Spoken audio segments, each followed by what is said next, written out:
اعوذ باللہ من الشیطان الرجیم بسم اللہ الرحمن الرحیم۔ السلام علیکم۔ امید ہے کہ آپ سب خیریت سے ہوں گے۔ اللہ پاک آپ سب کو اپنے حفظ و امان میں رکھے۔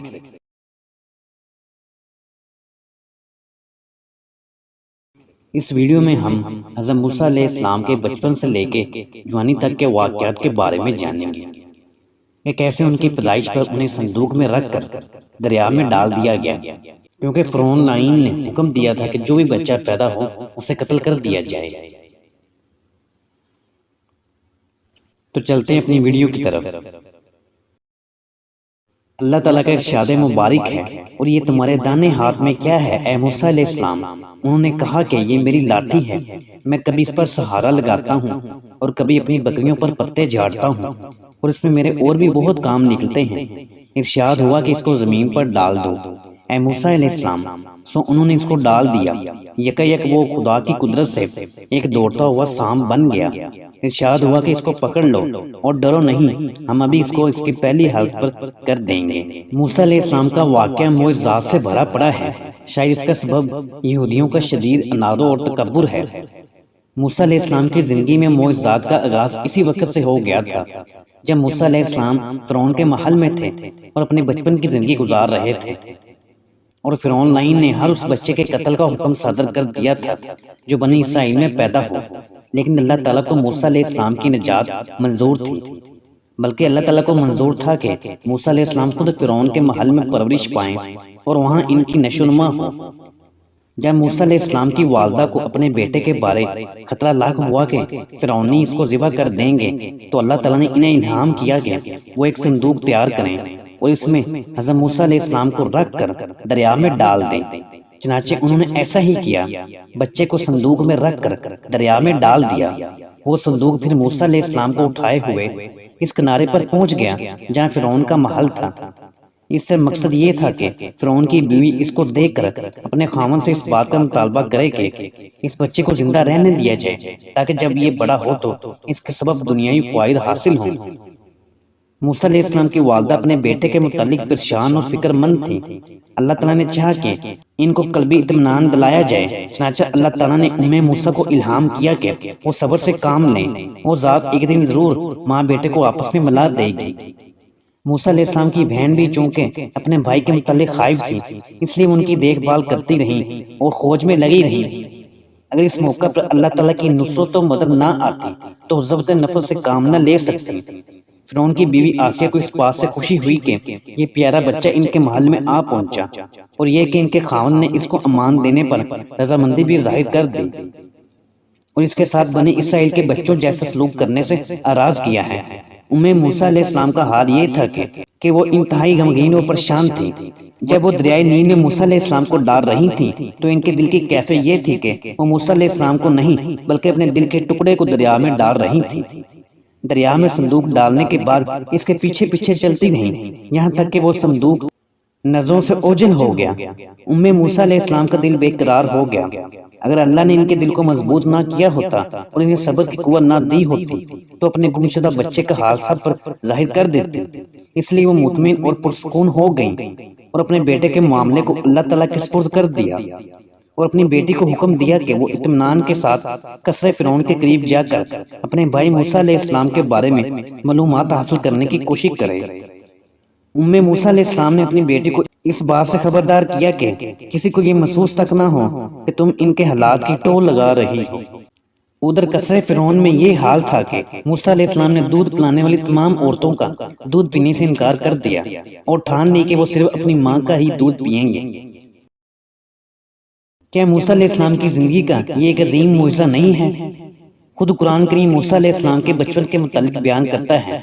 اللہ عز و جل کا ارشاد ہے، اور ادھر قصہ یہ ہوا کہ موسیٰ علیہ السلام کی والدہ کا دل بے قرار ہو گیا۔ قریب تھا کہ وہ موسیٰ علیہ السلام کا حال ظاہر کر دیتے، اگر ہم ان کے دل کو اس غرض سے مضبوط نہ کیے رہے کہ یہ یقین کہ یہ بیٹھی رہیں۔ انہوں نے موسیٰ علیہ السلام کی بہن سے کہا کہ ذرا موسیٰ علیہ السلام کو سراغ تو لگاؤ۔ سو انہوں نے موسیٰ علیہ السلام کو دور سے دیکھا، اور ان لوگوں کو یہ خبر نہ تھی کہ یہ ان کی بہن ہیں، اور اس فکر میں آئی ہیں اور ہم نے پہلے ہی سے موسیٰ علیہ السلام پر دودھ پلائیوں کی بندش کر رکھی تھی۔ سو وہ اس موقع کو دیکھ کر کہنے لگی کہ میں تم کو ایسے گھرانے کا پتہ نہ بتاؤں جو تمہارے لیے اس بچے کی پرورش کرے اور وہ دل سے اس کی خیر خواہی کرے۔ اللہ کا وعدہ سچا تھا۔ موسیٰ علیہ السلام کی والدہ اپنے بیٹے کو دودھ پلانے لگی جبکہ فرعون کو اور اس کے محل کے کسی شخص کو حقیقت حال کی خبر نہیں ہوئی۔ موسیٰ علیہ السلام ہر روز قصر فرعون میں دودھ پلانے کے لیے آتی، بچے کو دیکھ کر اپنے دل کو تسکین اور آنکھوں کو ٹھنڈا کرتی اور بچہ اپنی ماں کا دودھ پیتا اور ماں کی ممتا سے لطف اندوز ہوتا۔ قرآن کریم نے اس معجزے کا ذکر کیا ہے۔ اللہ تعالیٰ فرماتے ہیں، غرض ہم نے موسیٰ علیہ السلام کو ان کی والدہ کے پاس اپنے وعدے کے موافق واپس پہنچا دیا تاکہ ان کی آنکھیں ٹھنڈی ہوں اور تاکہ فراق کے غم میں نہ رہیں اور تاکہ اس بات کو جان لیں کہ اللہ تعالیٰ کا وعدہ سچا ہوتا ہے۔ لیکن افسوس کی بات ہے کہ اکثر لوگ اس کا یقین نہیں رکھتے۔ موسیٰ علیہ السلام کی محبت ہر ایک کے دل میں گھر کر گئی۔ جو بھی ان کو ایک مرتبہ دیکھ لیتا محبت کیے بغیر نہ رہ سکتا، اور یہ چیز اللہ تعالیٰ کی طرف سے تھی، اس لیے کہ اللہ جل شانہ فرماتے ہیں، اور میں نے تمہارے اوپر اپنی طرف سے ایک اثر محبت ڈال دیا تاکہ جو تم کو دیکھے پیار کرے اور تاکہ تم میری نگرانی میں پرورش پاؤ۔ موسیٰ علیہ السلام بڑے ہوئے اور مضبوط جوان ہوئے اور بہت سے علوم حاصل کیے۔ موسیٰ علیہ السلام جانتے تھے کہ وہ فرعون کے بیٹے نہیں ہیں، نیز موسیٰ علیہ السلام فرعون اور اس کے کارندوں کے ظلم و ستم سے بھی واقف تھے جو وہ بنی اسرائیل کے ساتھ روا رکھے ہوئے تھے۔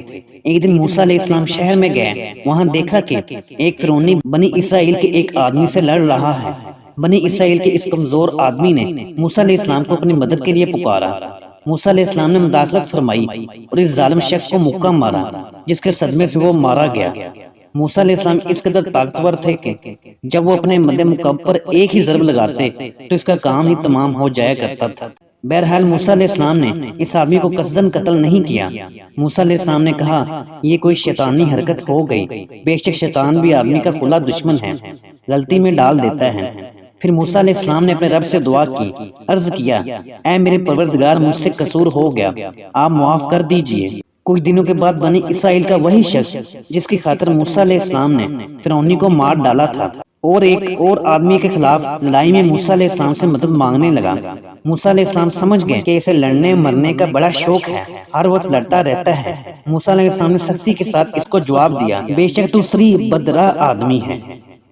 موسیٰ علیہ السلام نے یہ کہہ کر اس کو ایک طرف ہٹا دیا۔ وہ شخص اسرائیلی یہ سمجھا کہ جس طرح انہوں نے کل گزشتہ اس کے دشمن کو مارا تھا، اسی طرح مجھے بھی مار دیں گے۔ رحم کی درخواست کرتے ہوئے کہنے لگا، اے موسیٰ علیہ السلام، کیا آج مجھ کو قتل کرنا چاہتے ہو جیسا کل ایک آدمی قتل کر چکے ہو؟ معلوم ہوتا ہے کہ بس تم دنیا میں اپنا زور بٹھلانا چاہتے ہو اور صلح اور ملاپ کروانا نہیں چاہتے۔ جب اسرائیلی نے یہ باتیں کہیں تو اس کا مخالف مصری کے لیے یہ راز کھل گیا کہ جس شخص کو فرعون کے لشکر ڈھونڈ رہے ہیں وہ یہی موسیٰ علیہ السلام ہے۔ اس سے پہلے کسی کو بھی قاتل کا علم نہیں تھا۔ سو موسیٰ علیہ السلام خوف و وحشت میں مبتلا ہوئے۔ اللہ تعالیٰ نے ان کی خیر خواہی کے لیے ایک سمجھدار شخص بھیج دیا جس کا ذکر قرآن کریم کی اس آیت مبارکہ میں آتا ہے۔ سو جب موسیٰ علیہ السلام نے اس پر ہاتھ بڑھایا جو دونوں کا مخالف تھا، وہ اسرائیلی کہنے لگا، اے موسیٰ علیہ السلام، کیا آج مجھ کو قتل کرنا چاہتے ہو جیسا کل ایک آدمی قتل کر چکے ہو؟ معلوم ہوتا ہے کہ بس تم دنیا میں اپنا زور بٹھلانا چاہتے ہو اور صلح اور ملاپ نہیں کروانا چاہتے۔ چنانچہ موسیٰ علیہ السلام اپنے رب سے یہ دعا کرتے ہوئے شہر سے کسی طرف کو نکل گئے، اے میرے پروردگار، مجھ کو ان ظالم لوگوں سے بچا لیجئے۔ موسیٰ علیہ السلام مدین چلے گئے اور وہاں ایک بڑے کنویں کے پاس جا کر بیٹھ گئے۔ لوگ اپنی بکریوں کو پانی پلانے کے لیے اس کنویں پر آ رہے تھے۔ موسیٰ علیہ السلام کی حالت یہ تھی کہ وہ سفر کی وجہ سے سخت تھکان میں مبتلا تھے، ایک مدت سے کچھ نہ کھانے کی وجہ سے بھوکے بھی تھے، اور ایک ساتھ اپنے دل میں یہ احساس بھی لیے ہوئے تھے کہ میں غریب الوطن ہوں اور قتل کے سبب فرعون اور اس کی قوم کے ہاتھ سے بھاگا ہوا ہوں۔ ان حالات میں موسیٰ علیہ السلام نے اس کنویں کے پاس ایک درخت کے نیچے بیٹھے ہوئے اپنے رب سے دعا کی، عرض کیا، اے میرے پروردگار، اس وقت جو نعمت بھی آپ مجھ کو بھیج دیں میں اس کا سخت حاجت مند ہوں۔ موسیٰ علیہ السلام نے اس جگہ پر چرواہوں کی ایک جماعت دیکھی جو اپنی بکریوں کو پانی پلا رہی تھی۔ نیز وہاں دو عورتوں کو دیکھا کہ انہوں نے اپنی بکریاں اس ڈر سے روک رکھی ہیں کہ کہیں وہ دوسروں کی بکریوں کے ساتھ نہ مل جائیں۔ موسیٰ علیہ السلام سمجھ گئے کہ یہ عورتیں تعاون کی محتاج ہیں، چنانچہ موسیٰ علیہ السلام آگے بڑھے اور ان سے پوچھا کہ کیا میں تمہاری کچھ مدد کر سکتا ہوں؟ بڑی لڑکی نے کہا ہم اصل میں انتظار میں ہیں کہ کب یہ چرواہے اپنی بکریوں کو پانی پلا کر فارغ ہوں تاکہ پھر ہم اپنی بکریوں کو پانی پلائیں۔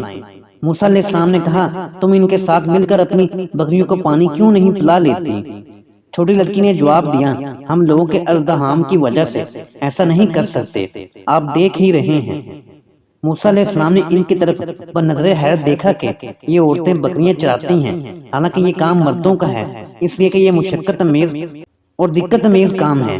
موسیٰ علیہ السلام نے ایک بار پھر ان سے پوچھا آخر یہ بکریاں تم کیوں چراتی ہو؟ چھوٹی لڑکی نے جواب میں کہا کہ دراصل ہمارے والد بہت بوڑھے ہو چکے ہیں، ان کی صحت اجازت نہیں دیتی کہ وہ ہر روز ہمارے ساتھ گھر سے نکلیں۔ کیا موسیٰ علیہ السلام نے یہ سنا تو انتہائی شرافت کے ساتھ آگے بڑھے اور کہا کہ آپ کی بکریوں کو میں پانی پلائے دیتا ہوں۔ موسیٰ علیہ السلام چلے، وہ لڑکیاں ان کے پیچھے تھیں اور بکریاں موسیٰ علیہ السلام کے آگے آگے تھیں، حتیٰ کہ مدین کے کنویں پر پہنچ گئے۔ وہاں پہنچ کر معلوم ہوا کہ ان چرواہوں نے کنویں کے منہ پر ایک بہت بڑا پتھر رکھا ہوا ہے جسے 10 آدمی ہی مل کر ہلا سکتے تھے۔ موسیٰ علیہ السلام نے فوری طور پر وہ پتھر پکڑا اور اس کو کنویں کے منہ سے ہٹا دیا۔ موسیٰ علیہ السلام بڑے طاقتور تھے، ان عورتوں نے بھی پتھر اٹھاتے وقت ان کی قوت اور طاقت کا مشاہدہ کیا۔ اللہ تعالیٰ نے موسیٰ علیہ السلام کو ایسی قوت عطا فرمائی تھی جو اس دور کے اعتبار سے ایک معجزے سے کم نہ تھی۔ بہرحال موسیٰ علیہ السلام نے بکریوں کو پانی پلایا اور پھر وہ پتھر اپنی جگہ پر واپس رکھ دیا اور ان لڑکیوں کو ان کے حال پر چھوڑ دیا۔ پھر موسیٰ علیہ السلام اس درخت کی طرف واپس لوٹے جس کے نیچے پہلے بیٹھے تھے اور ہاتھ اٹھائے اور ایک بار پھر وہ مشہور دعا کی جس کا ذکر قرآن کریم میں آتا ہے، اے میرے پروردگار اس وقت جو نعمت بھی آپ مجھ کو بھیج دیں میں اس کا سخت حاجت مند ہوں۔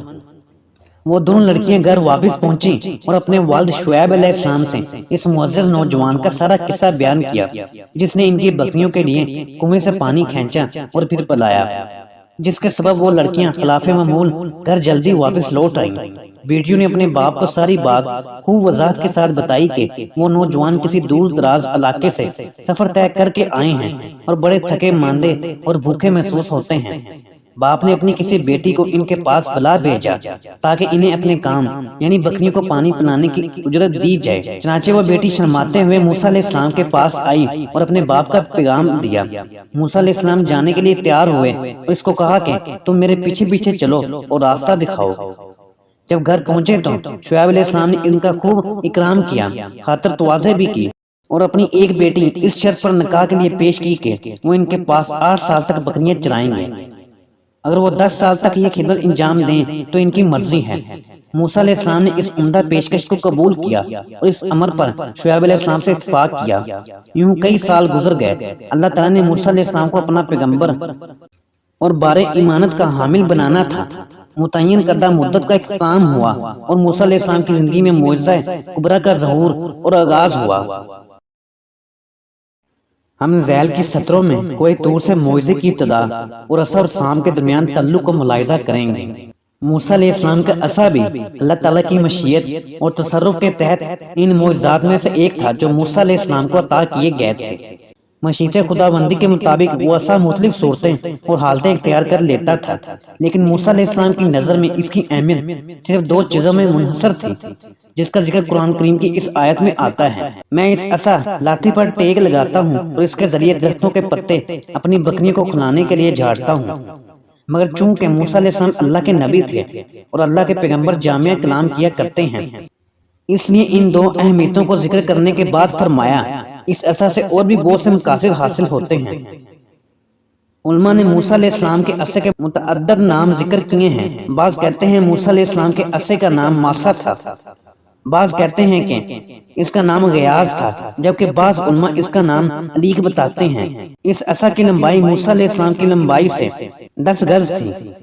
موسیٰ علیہ السلام کی اس عصا کے متعلق بہت سی حکایتیں منقول ہیں، جیسے ایک حکایت یہ ذکر کی جاتی ہے کہ موسیٰ علیہ السلام کے عصا کے 2 حصے تھے جن کے نیچے خمدار ڈنڈا لگا ہوا تھا اور اس کے نیچے لوہے کے 2 دانت تھے موسیٰ علیہ السلام جب کسی غار میں داخل ہوتے یا انتہائی طریق رات میں سفر کرتے تو عصا کے وہ دونوں حصے شمع کی طرح روشن ہو جاتے اور حد نگاہ تک راستے کو روشن کر دیتے، اور جب موسیٰ علیہ السلام کو پانی کی ضرورت پیش آتی تو اس عصا کو کنویں میں لٹکا دیتے تو وہ کنویں کے پانی کے برابر دراز ہو جاتا اور اس عصا کا سرا ڈول کی طرح ہو جاتا۔ پھر موسیٰ علیہ السلام اس کے ذریعے کنویں سے پانی کھینچتے۔ بہرحال اس عصا کی مختلف صفات بیان کی جاتی ہیں۔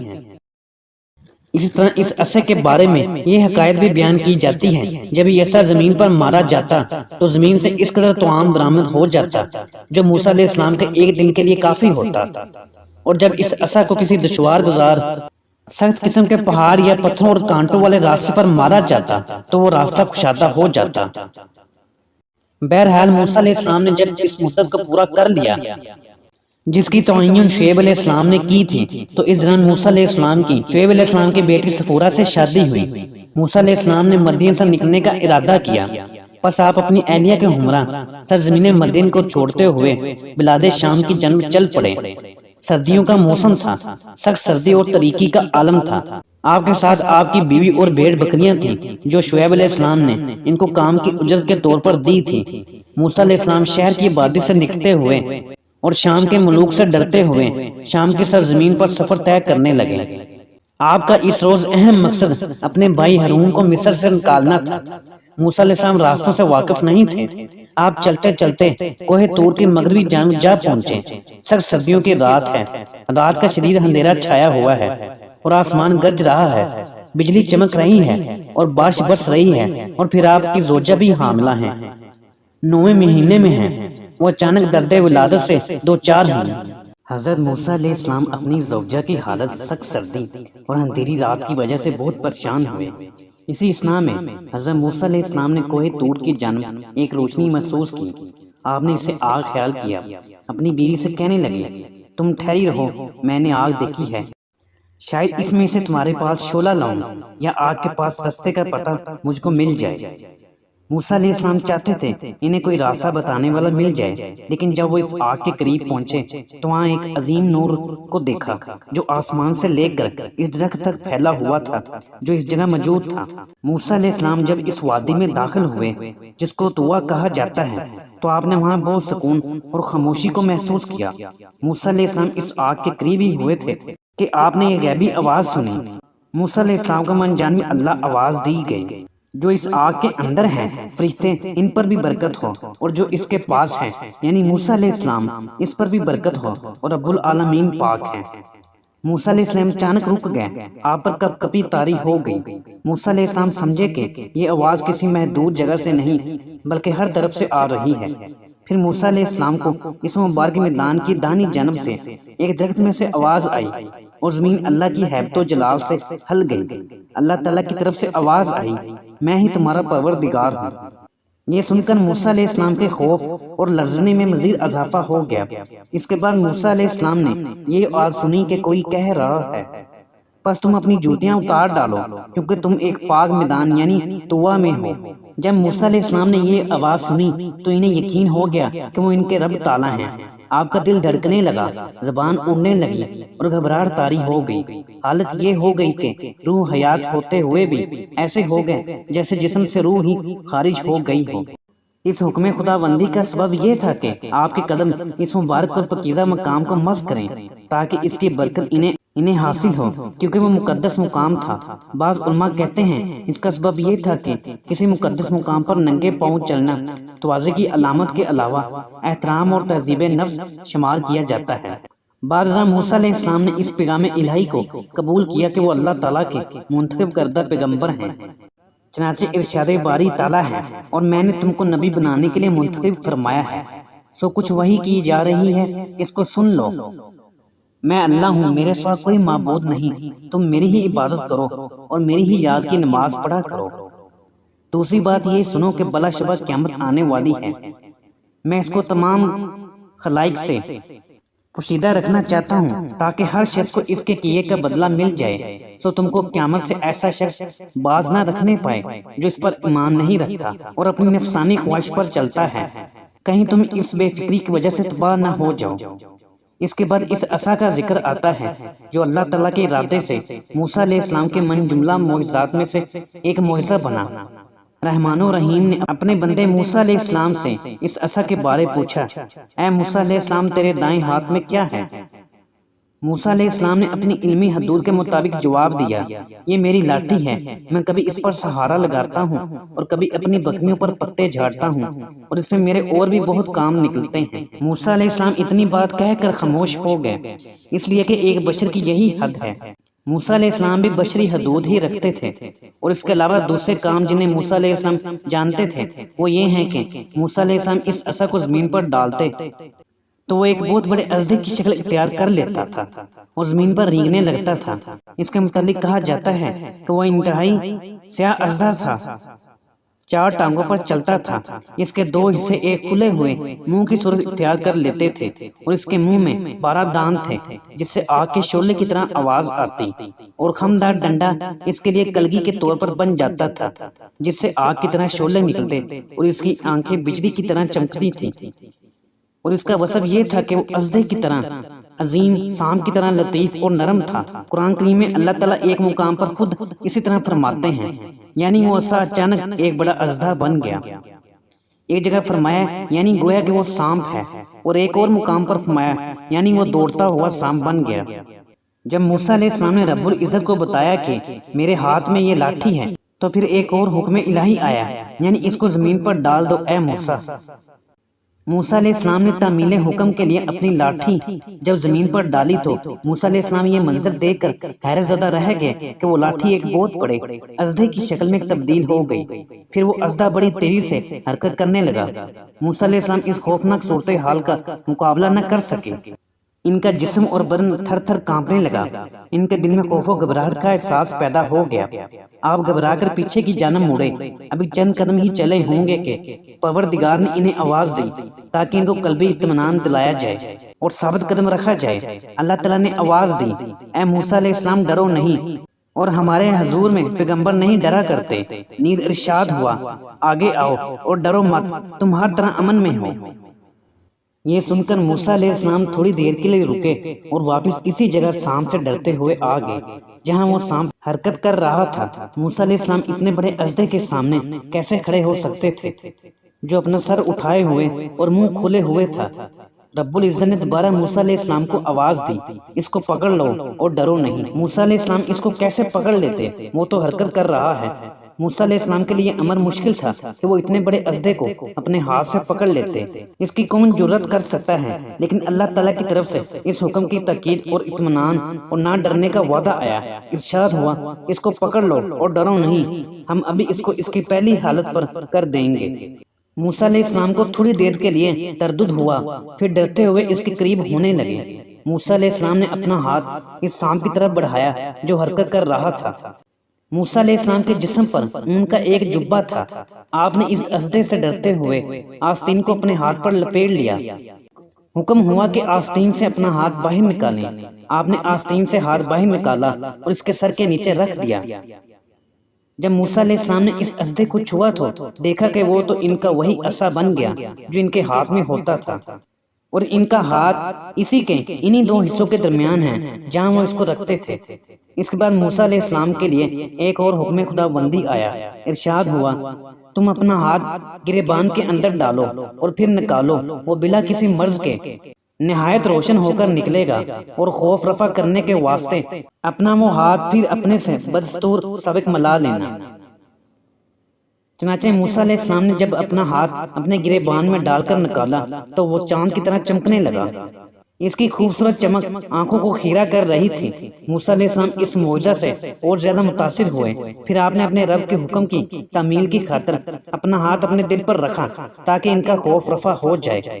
اس سے سارا خوف دور ہو گیا اور آپ نے اطمینان اور سکون محسوس کیا، اور ساری بے چینی اور اضطراب ختم ہو گیا۔ ان 2 معجزوں کو دکھانے کے بعد اللہ تعالیٰ نے موسیٰ علیہ السلام کو فرعون کے پاس جانے کا حکم دیا۔ حکم ہوا کہ فرعون کے پاس جاؤ اور اس کو نرم انداز میں دعوت اللہ دو۔ موسیٰ علیہ السلام نے اپنے رب سے فرعون کے خوف کا اظہار کیا کہ انہیں اس بات کا خوف ہے کہ کہیں وہ لوگ ان کو قتل نہ کر ڈالیں، کیونکہ ان کا ایک آدمی ان کے ہاتھ سے قتل ہو گیا تھا۔ موسیٰ علیہ السلام یہ بات نہیں جانتے تھے کہ ان کا یہ عصا جس سے معجزات کا ظہور ہوا اللہ تعالیٰ کی قدرت اور طاقت سے فرعون کے ایوانوں کو اور اس کی ساری مملکت کو ہلا کر رکھ سکتا ہے۔ اس لیے موسیٰ علیہ السلام نے اپنے رب سے درخواست کی کہ میرے ساتھ میرے بھائی ہارون علیہ السلام کو بھی بھیجا جائے۔ اللہ تعالیٰ نے اپنے نبی موسیٰ علیہ السلام کو اطمینان دلایا کہ میں ہر وقت تم دونوں کے ساتھ ہوں اور تمام احوال دیکھ رہا ہوں اور تمام اقوال سن رہا ہوں، تم بالکل فکر نہ کرو۔ اللہ تعالیٰ نے موسیٰ علیہ السلام سے فرمایا کہ فرعون اپنی تمام تر سلطنت اور جبر و غلبے کے باوجود تمہیں ہرگز کوئی نقصان نہیں پہنچا سکے گا۔ موسیٰ علیہ السلام مصر کی جانب چل دیے، پھر وہاں عظیم سرکش فرعون کے پاس پہنچے۔ موسیٰ علیہ السلام نے اس کے سامنے اللہ تعالیٰ کی رحمت و عظمت اور رزق کا ذکر کیا اور اللہ تعالیٰ کی توحید اور اس کی بندگی کے لازم ہونے کو بیان کیا۔ موسیٰ علیہ السلام نے کوشش کی کہ اس کو نرم انداز میں توحید کی دعوت دیں، لیکن فرعون نے غرور اور تکبر کا اظہار کیا۔ اس نے موسیٰ علیہ السلام کو یہ بات یاد دلائی کہ اس نے اس کی پرورش کی تھی اور اسے دریا سے کیسے نکالا تھا۔ نیز فرعون نے موسیٰ علیہ السلام کو قبطی کے قتل کا واقعہ بھی یاد دلایا۔ پھر فرعون موسیٰ علیہ السلام سے رب العالمین کے بارے میں پوچھنے لگا۔ اس پر موسیٰ علیہ السلام نے فرمایا وہ میرا بھی رب ہے اور تمہارا بھی رب ہے۔ فرعون اس بات پر بہت سیکھتا ہوا اور خوب کٹ حجتی کی۔ اسی دوران وہ عصا موسیٰ علیہ السلام کے ہاتھ میں تھا۔ موسیٰ علیہ السلام جب اپنی بات پوری کر چکے اور فرعون کے سوالوں کا جواب دے چکے تو فرعون نے موسیٰ علیہ السلام کی طرف دیکھا اور دھمکی میں انداز میں کہا اگر تم میرے سوا کوئی اور معبود تجویز کرو گے تو تم کو جیل خانہ میں بھیج دوں گا۔ موسیٰ علیہ السلام سمجھ گئے کہ یہ حجتیں اور عقلی دلیلیں اس مغرور متکبر اور بحث فرعون کو متاثر نہیں کر سکتی۔ موسیٰ علیہ السلام کو احساس ہوا کہ ان کے ہاتھ میں جو عصا ہے اب اس کے ذریعے معجزہ کے اظہار کا وقت آ گیا ہے۔ چنانچہ موسیٰ علیہ السلام نے فرعون سے کہا اگر میں کوئی صریح دلیل پیش کر دوں تب بھی نہ مانے گا۔ یعنی موسیٰ علیہ السلام نے فرعون کو چیلنج کیا تو فرعون نے ان کا چیلنج فوراً قبول کر لیا اور کہنے لگا اچھا تو وہ دلیل پیش کرو اگر تم سچے ہو۔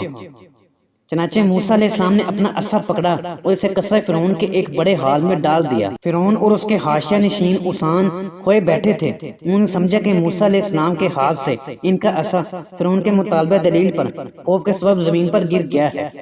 وہ عصا اچانک ایک اژدہے کی صورت اختیار کر گیا، ایک خوفناک سانپ جو بہت تیزی کے ساتھ حرکت کرنے لگا۔ اس اژدہے نے فوراً فرعون کا رخ کیا۔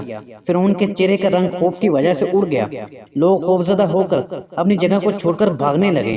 فرعون پہلے تو اپنی جگہ پر قائم رہا لیکن پھر وہ بھی گھبرایا اور اپنی جگہ سے کود پڑا اور چیخنے لگا اے موسیٰ علیہ السلام میری مدد کرو۔